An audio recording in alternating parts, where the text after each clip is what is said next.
ধনেপাতা ছড়িয়ে পাতিলেবু চিপে কাতলা মাছের পেটি ফুলকপি দিয়ে বানাবো। তার জন্য কয়েক পিস কাতলা মাছ নিয়েছি।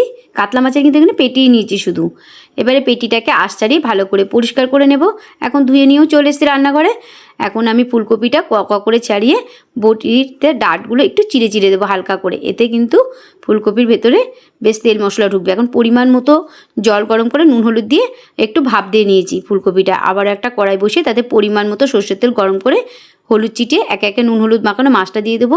হালকা লালচে লালচে করে ভেজে তুলে নেব। এবার শিলবাটাইতে পেঁয়াজ, কয়েক কোয়া রসুন আর শুকনো লঙ্কা বেটে নেব একটু মিহি করে। আবার একটা মশলা বেটে নেব, জিরে আর আদা। এখন ওই মাছ ভাজা তেলে ফুলকপিগুলো বেশ হালকা লালচে করে ভেজে তুলে নেব। ওই তেলে ফোড়নে দেব জিরে তেজপাতা। ফোড়ন থেকে সুগন্ধ বেরোলেই আলুটা দিয়ে দেবো।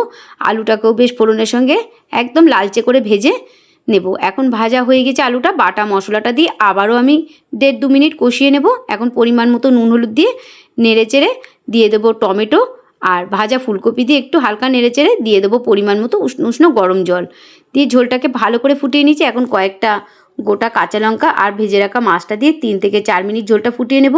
এখন ওপর থেকে ধনেপাতা কুচি ছড়িয়ে লেবুর রস দেব, পাতিলেবুর দিয়ে আবারও গ্যাসের ওভেনটা অফ করে কিছু সময় রেখে এখন ঝোলটাকে নামিয়ে নেব। গরম গরম ভাতেই গরম গরম ঝোল তুলে নিয়ে লেবু চেপে মুখে দিতেই স্বাদে ফাটাফাটি।